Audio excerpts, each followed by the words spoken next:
Hello दोस्तों, स्वागत है आपका अपना यूट्यूब चैनल में जहां मैथ बनती है आसान।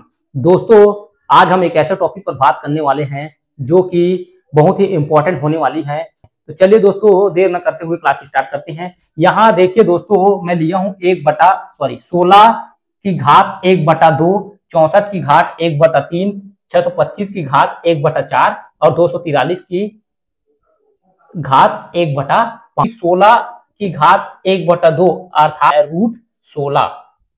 इसी तरह 64 की घात 1/3 अर्थात इनका जो घात रहेगा 3√64 रहेगा। इस तरह से इसका जो है रूट या करनी 625 की घात √4। इसी प्रकार इसका 243 की घात 5 √5। इस तरह से ऐसे बनाना है दोस्तों आपको। मतलब यहाँ बटे के रूप में जैसे 1/2 है तो उसको रूट लिखना है, 1/3 है उसको घात 3 रूट लिखना है, 1/4 है उसको घात 4 रूट लिखना है, 1/5 है तो √5 लिखना है। इसी तरह 1/6 रहेगा तो उसको घात 6 रूट लिखना है, 1/7 रहेगा तो उसको घात 7 रूट लिखना है। इसके बाद फिर इसको सॉल्व करते हैं दोस्तों। सबसे पहले ये जो 16 है किसका वर्ग है? 4 का। तो यहाँ 4 की घात 2 लगा देता हूं। ये जो अब आप देख पा रहे हैं दोस्तों, यहाँ क्या है, हमारा घात 3 है, 3 रूट है। तो यहाँ आप जब इसको सॉल्व करेंगे ना दोस्तों, तो अंदर हमारा घात 3 लगेगा अर्थात रूट घन वाली संख्या बनेगा। किसी न किसी संख्या का यह घात 3 रहेगा। तो ये जो संख्या होने वाली है वह है 4 की घात 3। इस तरह से 4 की घात 3। और ये जो संख्या है यहाँ अंदर हमें लगाना है घात 4। तो ये जो सिंगल रूट वाले में हमें घात मिलेगा, घात रूट 3 की घात रूट में हमें अंदर घात 3 लगाना है। 4 रूट वाली संख्या में घात 4 मिलेगा, 5 वाले रूट संख्या में हमें घात 5 के रूप में मिलेगा। तो देखिए दोस्तों, 16 का जो वर्ग है क्या होता है? 4 होता है। 64 का घन होता है 64 का घन 4 होता है। और 625 जो है 5 का घात 4 है और 243 जो है 3 के घात 5 है। इस तरह से अर्थात यहाँ जब सामने रूट में 5 घात लगा है तो अंदर वाली संख्या में भी 5 लगेगा। यदि रूट के सामने 4 घात है तो अंदर की संख्या में भी घात 4 लगेगा। यदि यहाँ सामने 3 है तो अंदर की संख्या में भी घात 3 लगेगा। और यहाँ कुछ नहीं है अर्थात यहाँ सामने 2 है। तो जब इसको सॉल्व करेंगे दोस्तों, तो ये जो रूट और एक घात कर जाएगा, बचेगा क्या हमारे पास? 4। इस तरह से ये जो 3 रहेगा कर जाएगा यहाँ 3 से, तो बचेगा क्या? 4। ये जो है हमारा कर जाएगा 4 के साथ और 4 यहाँ कट हो जाएगा। ये जो रहेगा 5 और 5 के साथ कर जाएगा, उत्तर आएगा हमारा 3। इस तरह से आपको दोस्तों करनी वाली संख्याओं का हल करना है। ये इस क्वेश्चन को आप इस तरह से भी सॉल्व कर सकते हैं दोस्तों। सपोज ये क्या है? 64 है, तो 64 को मैं 3 बार गुना करूंगा तो 4 चौके 16, 16 चौके 64। तो 3 बार गुना ना करके हमें घात 3 लिख देना है, 4 की घात 3। इसी तरह आपको यहाँ जो 4 है मतलब ये 5 इकाई अंक देखना है। इकाई अंक देखने पे आपको क्या मिल रहा है? 5 मिल रहा है अर्थात निश्चित ही यह 5 का घात 4 में बदल जाएगा। तो 5 को मैं 4 बार गुना करूंगा दोस्तों तो 625 है, 5 में 25, 25 पंचे 125, 125 पंचे 625। तो 5 को 4 बार ना लिखकर, 4 बार गुना ना करके दोस्तों 5 की घात 4 में बदल देना है। इसी तरह 243 को मैं 3 इंटू 3 इंटू 3 इंटू 3 इंटू 3 3 को मैं जब 5 बार गुना करूंगा तो 243 होगा। 3 त्रिक 9, 9 तिया 27, 27 तिया 81, 81 तिया 243। तो 3 को 5 बार गुना ना करके 3 की घात 5 में इस तरह से आपको बदल देना है। अब यहाँ देखिए दोस्तों, यहाँ जो वर्ग है रूट के साथ कट कर 5 4 आ गया। यहाँ जो घात 3 है, घात 3 के साथ कट कर 4 आ गया। यहाँ 5 की घात 4 है तो 4 और 4 कट के 5 आ गया उत्तर। 5 की घात 5, यहाँ रूट की घात 5 और यहाँ 3 की घात 5 है, तो 5 और 5 यहाँ कट कर क्या हो गया, 3 हो गया। इस तरह से आपको दोस्तों करनी वाली संख्याओं को हल करते जाना है। आई होप दोस्तों कि करनी से रिलेटेड ये जो घात वाली संख्या है वो आपको समझ में आया होगा। चलिए दोस्तों करनी से रिलेटेड क्वेश्चन सॉल्व करते हैं। अब चलिए दोस्तों पहला क्वेश्चन सॉल्व कर लेते हैं। निम्नलिखित में से प्रत्येक का मान ज्ञात कीजिए। सबसे पहले क्वेश्चन सॉल्व करने से पहले यहां देखना है दोस्तों घात क्या है, इसमें 1/2 है, अर्थात हमें इसे रूट में बदलना है। रूट तो ये हो जाएगा हमारा 16, रूट 16 हो जाएगा, तो जो कि किसका वर्ग है, 4 का। तो 4 का, अब देखिए दोस्तों ये जो रूट है और वर्ग के साथ कटकर हमारे पास जो निकल के आएगा वो उत्तर 4 रहेगा। दूसरा क्वेश्चन देखते हैं दोस्तों, यहाँ क्या है हमारे पास 1/5 है, तो यहाँ हमें रूट की घात 5 जो संख्या है 243, इस तरह से आपको लिख लेना है।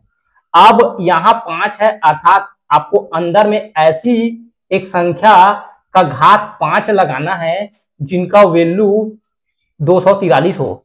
तो ये जो संख्या है वह है 3, तो 3 को जब मैं 5 बार गुना करूंगा तो 243 में कन्वर्ट होकर बदल जाएगा, कन्वर्ट हो जाएगा। 243 में कन्वर्ट 3 ऐसे कर लेते हैं, नीचे 243 को आप 5 बार, नहीं 243 को ऐसे संख्या में बदलना है जिनका वर्ग, सॉरी मैं 5 लिख दूं यार, गलत हो गया। 243 को सबसे पहले यहाँ से ठीक है, हो गए, बंद कर देते चालू से। चलो स्टार्ट कर, हो गए। दूसरा क्वेश्चन 243 की घात 1/5, अर्थात हमें इस तरह से संख्या को लिख लेना है, रूट की घात 5 अंदर में 243। ठीक है दोस्तों, अब यहाँ जो घात 5 है अर्थात यह जो 243 है, ऐसी किसी न किसी संख्या का वो घात 5 होगा। तो जो संख्या है वह है 3, तो 3 को मैं जब 5 बार गुना करूंगा, 5 बार गुना करूंगा तो 243 निकल के आएगा। चलिए दोस्तों गुना करके देखते हैं। 3 और 3 गुना होकर कितना हो जाएगा, 9 हो जाएगा। 9 को मैं 3 से गुना करूंगा तो हो जाएगा 27। 27 को जब मैं 3 से गुना करूंगा तो 81 आ जाएगा। 81 को मैं 3 से गुना करूंगा तो 243 निकल के आएगा। तो इस तरह से 5 बार गुना ना करके इसको हमें 3 की घात 5 लिख देना है दोस्तों, और ये जो कट कर उत्तर हमारा 3 आ जाएगा इस तरह से। चलिए दोस्तों तीसरा क्वेश्चन सॉल्व कर लेते हैं। यहाँ दिया हुआ है 1/6, अर्थात हमें इस संख्या को रूट की घात 6 15,625 इस तरह से आपको अरेंज कर लेना है। देखिए दोस्तों इकाई अंक जो है हमारा 5 है, अर्थात निश्चित ही यह जो संख्या है अंदर में 5 की घात 6 वाली संख्या बनेगी। तो इसको हम लिख लेना है दोस्तों 5 की घात 6। चलिए दोस्तों 5 की घात 6 है, अर्थात हमें 5 की घात 6 मतलब 5 को 6 बार गुना करके देख लेते हैं कि यह जो 15,625 आता है कि नहीं। तो देख 3 3 6, हाँ 5 में 25, 25 पंचे 125, 125 पंचे 625, 625 को फिर से वापस 5 से गुना करेंगे तो कितना हो जाएगा, 25 पंचे 25, सॉरी 5 में 25 का 5 हासिल 2, 5 दूनी 10, 10 और 2 12, 12 हासिल 1, 6 पंचे 30, 30 और 1 31, इस तरह से। फिर वापस से 31 और 25 को हमें 5 से गुना करना है, तो 5 में 25 का 5 हासिल 2, 5 दूनी 10, 10 और 2 12 हासिल 1, 5 और 1 6 और ये 5 ये 15, ये इस तरह से। ये देखिए दोस्तों 15,625 में आ रहा है, मतलब ये जो है 15,625 5 की घात 6 है। तो इस तरह से 6 और ये 6 कट कर हमें उत्तर मिलेगा 5। आई होप दोस्तों यह क्वेश्चन आपको समझ में आया होगा। चलिए दोस्तों दूसरा नंबर के क्वेश्चन सॉल्व करते हैं। चलिए दोस्तों दूसरा नंबर के क्वेश्चन सॉल्व कर लेते हैं। यहाँ निम्नलिखित को सरल कीजिए। यहाँ दिया है 23 की घात 1/2 इंटू 23 की घात 3/2, पहला नंबर की क्वेश्चन। दूसरा नंबर की क्वेश्चन है 21 की घात 7/3 भागित 21 की घात 1/3। आई होप दोस्तों कि यह क्वेश्चन आपको, अरे यार ठीक है, फिर क्या करना है, पहला नंबर के क्वेश्चन, जब यहाँ आप देख पा रहे हैं दोस्तों कि यहाँ जो संख्या है गुना हो रही है वो संख्या के आधार जो है समान है, और संख्या नहीं फिर से रुक यार, यहाँ देखिए दोस्तों, दोनों संख्या जो है, यहाँ फिर से वापस करता हूँ, यहाँ दोनों का आधार अर्थात संख्या का आधार जो है आपस में क्या है, बराबर। तो जब संख्या बराबर रहता है या आधार बराबर रहता है तो उनके घात जो है गुना होने पर घात आपस में जुड़ते हैं। तो इस तरह से आधार बराबर है तो मैं 23 लिख लिया हूं और उनके घात को आपस में मुझे जोड़ना है इस तरह। तो 23 की घात 1/2 प्लस 3/2। इस तरह से अब आप देख पा रहे हैं कि दोस्तों घात में जो 2 है नीचे हर, वो जो है समान है, तो उसे एक संख्या लिख लेते हैं यहाँ 2 और 1 और ये 3, अर्थात 23 1 और 3 कितना हो जाएगा 4 और नीचे में जो रहेगा हमें मिलेगा 2। तो 23 की घात 4 को मैं जब 2 से भाग करूंगा तो 2 बचेगा, अर्थात 23 की घात 2, मतलब 23 को मुझे 2 बार गुना करना है। तो जो उत्तर निकल के आएगा, यहाँ 23 को 2 बार गुना कर लीजिए दोस्तों, 23 कितना हुई कर उत्तर, तो ये जो है 9, ये जो है कितना 6, ये 6 और ये 4, अर्थात 9 6 6 12 का 2 हासिल 1, तो ये हो जाएगा 529। ठीक है, तो 23 को जब मैं 2 बार गुना करूंगा तो मुझे मिलेगा 529। इस तरह से आपको हल करना है दोस्तों। चलिए दोस्तों सेकंड क्वेश्चन की ओर बढ़ते हैं। यहाँ जो हमारा आधार है वो समान है और ये दो भाग हो रहा है, तो यहाँ भाग होने पर जो घात रहता है आपस में घट जाता है। तो 21 की घात 7/3 माइनस 1/3, यहाँ नीचे हर जो है समान है, अर्थात नीचे 3 1 लिख दीजिए और उसके बाद फिर 7 को डायरेक्ट 1 से घटा दीजिए, तो बचेगा हमारे पास 6 माइनस 7 को जब मैं 1 से घटाऊंगा तो 6/3, इस तरह से 6 को मैं 3 से भाग दूंगा तो मुझे मिलेगा 21 की घात 2। 21 को जब मैं 2 बार गुना करूंगा तो जो वैल्यू निकल के आएगा वो 441 रहेगा। आई होप दोस्तों कि यह क्वेश्चन आपको समझ में आया होगा। किसी प्रकार की कोई डाउट हो दोस्तों तो कमेंट बॉक्स में कमेंट करें। चलिए दोस्तों तीसरा क्वेश्चन सॉल्व कर लेते हैं। यहाँ मैं लिया हूँ 625/81 की घात 4/3, 625/81 की घात 2/3। इस क्वेश्चन को आप दो तरीके से सॉल्व कर सकते हैं दोस्तों। सबसे पहले 625 जो है वो 25 का वर्ग है, तो उनका वर्ग निकाल कर ज्ञात कर सकते हैं, या सीधा आप डायरेक्ट ऐसे ही सॉल्व कर सकते हैं। तो चलिए दोस्तों पहले हम ऐसे सॉल्व कर लेते हैं, उसके बाद फिर वर्ग वाला मैं बता दूंगा। ठीक है, तो 625 यहाँ आप देख पा रहे हैं दोस्तों कि इधर भी 625/81 है, यहाँ 625/81 है, और दोनों जो है क्या हो रहा है, भाग हो रहा है। तो भाग होने पे दोनों का जो घात रहता है, घात वह क्या हो जाता है, घट जाता है। तो यहाँ दोनों का घात आपस में क्या हो जाएगा, घट जाएगा। तो 625/81 और घात 4/3 माइनस 2/3, यहाँ देख पा रहे हैं दोस्तों हर जो है आपस में क्या है, समान है इस तरह से। तो उसको आप 3 को लिख लीजिए 1 और 4 को 2 से घटा लीजिए, तो 625/81, यहाँ 4 में जब मैं 2 घटाऊंगा तो मेरे पास बच जाएगा 2/3। इस तरह से अब आप 625 को दोस्तों 25 में बदल दीजिए, मतलब 25 जो है किसका वर्ग है, 625 जो है 25 का वर्ग है, 81 जो है 9 का वर्ग है। इस तरह से, या आप ऐसे भी लिख सकते हैं दोस्तों, 625 को मैं 5 की घात 4 में बदल लेता हूं, 5 में 25, 25 25 125, हाँ, और 81 को मैं 3 की घात 4 में बदल लेता हूं, इस तरह ऐसे। उसके बाद 2/3 यहाँ। अब यहाँ दोनों में घात 4 4 है, तो दोनों को आप कोष्टक में बंद कर लीजिए और घात लगा दीजिए 2, इस तरह से। फिर वापस से कोष्टक में बंद करके 2/3 इस तरह से लिख लीजिए। उसके बाद फिर दोस्तों ये जो घात है, यहाँ जो घातों का घात वाला नियम लग जाएगा 5/3। तो घातों की घात के नियम में दोस्तों आपस में जो घात रहता है वह गुना हो जाता है, ये तो 5/3 की घात ये हो जाएगा 4 दूनी 8/3, यहाँ इस तरह से। तो ये जो रहेगा आपका दोस्तों उत्तर निकल के आएगा 5/3 के घात 8/3। चलिए दोस्तों तीसरे नंबर क्वेश्चन का हम तीसरा ले लेते हैं। दूसरा जो है पहले का सिमिलर क्वेश्चन था, इसीलिए उसको छोड़ दिया हूं मैं। अब तीसरा क्वेश्चन सॉल्व करते हैं। तो आप देख पा रहे हैं दोस्तों यहाँ जो है 3 × 9 की घात 1/2 भागित 9 की घात 3/2, अर्थात यहाँ जो है 3, तो हमें इस 9 को 3 में बदलना है, इधर 9 को हमें 3 में बदल लेना है सबसे पहले। तो 3 ये जो 9 में बदलूंगा तो यहाँ हो जाएगा 3 की घात 2, इसको कोष्टक में आप बंद कर लीजिए इस तरह से 1/2। यहाँ इसको भी आप 9 को 3 में बदल लीजिए तो 3 की घात 2 हो जाएगा, कोष्टक में बंद कर लीजिए और 3/2 इस तरह से। अब यहाँ हमें कोष्टक खोलना है, तो कोष्टक जैसे खोलूंगा दोस्तों तो घातों का घात नियम लग जाएगा यहाँ।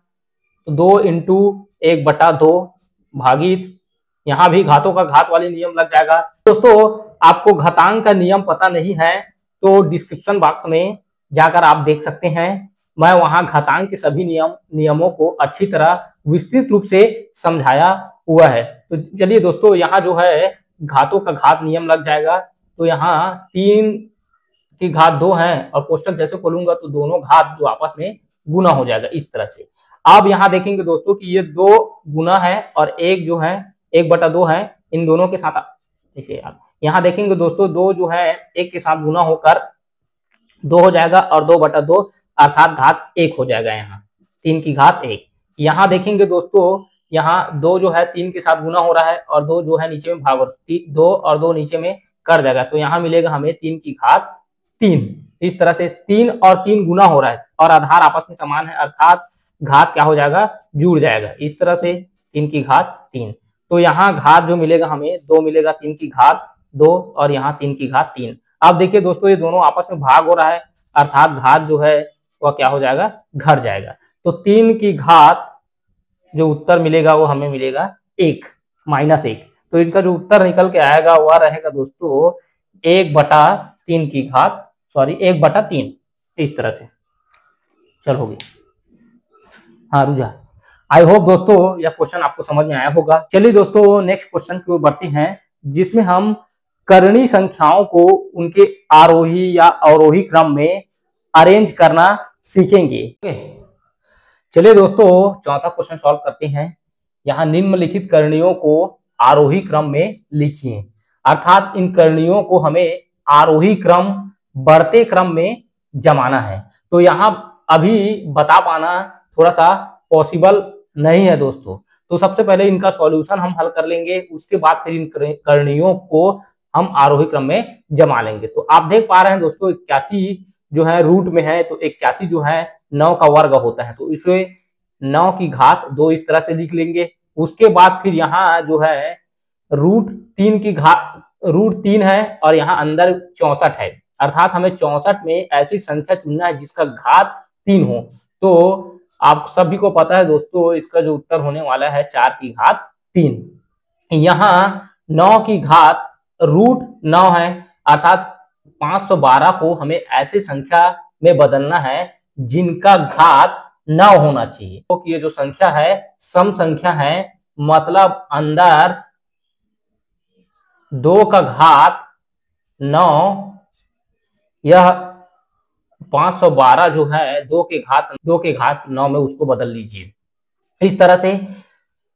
ठीक है दोस्तों, इसको सॉल्व करेंगे तो उत्तर हमारा आ जाएगा 9 इस तरह, और इसका उत्तर जो रहेगा हमारा 4 और इसका उत्तर जो रहेगा हमारा 2 रहेगा। ठीक है दोस्तों, अब आप देख पा रहे हैं दोस्तों कि 9 √9 512 को सॉल्व करने पर हमें मिल रहा है 2, √3 64 को सॉल्व करने पर हमें मिल रहा है 4, √81 को सॉल्व करने पर मिल रहा है 9। अब आपको इसको जमाने में बहुत ही आसान हो जाएगी दोस्तों। तो इसे हम आरोही क्रम में इस तरह से जमा लेंगे। ये जो हमारा है सबसे छोटा है, ये उसके बाद फिर उसके बाद ये बड़ा है, उससे फिर यह 9 बड़ा है, अर्थात हमें इनको आरोही क्रम में इस तरह से लिख लेना है दोस्तों, आरोही क्रम। तो सबसे पहले हमारा जो रहेगा उत्तर 9 512 रहेगा, उसके बाद फिर आ जाएगा 3 √64, फिर आ जाएगा √81। आई होप दोस्तों कि निम्नलिखित करणियों को आरोही क्रम में कैसे जमाना है, आपको समझ में आया होगा। चलिए दोस्तों एक और क्वेश्चन से लेकर सॉल्व करते हैं। तो दूसरा क्वेश्चन मैं यहाँ लिया हूँ, 4√625 है, यहाँ 100 है और यहाँ 3√343 है। मतलब यहाँ देखिए दोस्तों, पहला अंदर इकाई जो है, इकाई अंक हमारा 5 है, अतः 5 की घात 4 के रूप में इसको हमें बदल लेना है। 5 की घात 4 इस तरह से, ये 100 है, आप जानते हैं दोस्तों जी, जो कि 100 जो है 10 का वर्ग है होता है। उसके बाद फिर यहाँ 343 है, 343 जो है 7 की घात 3 में इसको बदल देते हैं दोस्तों। 7 का घात 3 अर्थात 7 को हम 3 बार गुना करेंगे तो 343 आएगा। 10 का घात 2 है अर्थात 10 का 2 बार गुना करेंगे तो 100 आ जाएगा। 5 का घात 4 है अर्थात 5 को 4 बार गुना करेंगे तो 625 आ जाएगा। इस तरह से अब ये जो है हमारा उत्तर रहेगा ये 5, ये हमारा उत्तर आ जाएगा 10 और ये जो हमारा उत्तर रहेगा 7। अर्थात इसको जब हम आरोही क्रम में जमाएंगे तो हमारा जो सबसे छोटा संख्या जो रहेगा वह 4√625, उसके बाद फिर 343, फिर उसके बाद आ जाएगा दोस्तों √100। इस तरह से आपको जमा लेना है दोस्तों। आई होप दोस्तों कि दूसरा नंबर का क्वेश्चन आपको समझ में आया होगा। इसी तरह से दोस्तों आपको बाकी दो क्वेश्चन को सॉल्व करना है। सबसे पहले आरोही क्रम में जमाने से पहले उनका हमें सॉल्यूशन निकालना है। सॉल्यूशन निकालने के बाद हमें पता चल जाएगा कि कौन सी संख्या छोटा है और कौन सी संख्या बड़ा है। तो सबसे पहले दोस्तों यहाँ छोटा संख्या को लिखना है, उसके बाद फिर बढ़ते हुए क्रम में उनको जमा लेना है। चलिए दोस्तों पांचवा क्वेश्चन सॉल्व करते हैं। यहाँ देखते हैं क्या लिखा है, निम्नलिखित में कौन सा करनी है और कौन सा नहीं है। अर्थात हमें दोस्तों नीचे जो संख्या दिए हैं उसको हमें करनी के रूप में पहचानना है। तो सबसे पहले दोस्तों देखिए करनी कौन सी संख्या होती है और कौन सी संख्या नहीं होती है। तो करनी वह संख्या होती है दोस्तों जो परिमेय संख्या में नहीं बदलता है। करनी, एक बार और वापस से सुन लीजिए दोस्तों, करनी वह संख्या होती है जो परिमेय संख्या में नहीं बदलता है या उनका सॉल्यूशन परिमेय संख्या के रूप में नहीं होता है। तो चलिए दोस्तों देखते हैं। सपोज यहां मैं लिया हूं 8, तो ये जो √8 है इनका सॉल्यूशन करेंगे तो दोस्तों 4 × 2 अर्थात ये जो निकल के आएगा हमारा 2√2 इस तरह से। अर्थात यह जो संख्या है हमें मिला है अपरिमेय संख्या के, मतलब यह जो संख्या है हमारा करनी है। दूसरा देखिए दोस्तों ये यहाँ दिया है 3√64, तो इसका सॉल्यूशन देख लेते हैं दोस्तों। इधर 64 जो है 4 के घात 3 करेंगे तो हमें 4 को 3 बार गुना करेंगे तो 64 मिल जाएंगे। तो इनका सॉल्यूशन निकल के आएगा 4, जो कि ये परिमेय संख्या के रूप में बदल गया है। अतः यह संख्या परिमेय संख्या होने के कारण करनी नहीं है। उसके बाद फिर 90 का सॉल्यूशन देख लीजिए दोस्तों। 90 किसी का वर्ग नहीं होता है, तो 90 किसी भी संख्या का वर्ग नहीं होता है। तो यहाँ आप इसका जो कि है अपरिमेय संख्या, मतलब यह जो है करनी है। अर्थात कहने का तात्पर्य यह है दोस्तों, जब कोई संख्या परिमेय संख्या होता है तो वह करनी नहीं होता है, अपरिमेय संख्या हमारा करनी कहलाता है। आई होप दोस्तों कि कौन सी संख्या करनी है और कौन सी संख्या करनी नहीं है यह आपको समझ में आया होगा। आई होप दोस्तों कि अध्याय 3 आपको पूरी तरह से समझ में आया होगा। किसी भी प्रकार के अगर कोई डाउट हो तो कमेंट बॉक्स में आप कमेंट कर दीजिएगा दोस्तों, मैं पूरी कोशिश करूंगा आपका जवाब देने का। चलिए दोस्तों मिलते हैं नेक्स्ट वीडियो में नेक्स्ट टॉपिक के साथ, जो कि हमारा नेक्स्ट टॉपिक होने वाली है बहुपद। तो मिलते हैं दोस्तों नेक्स्ट वीडियो में। धन्यवाद। जय हिंद, जय भारत।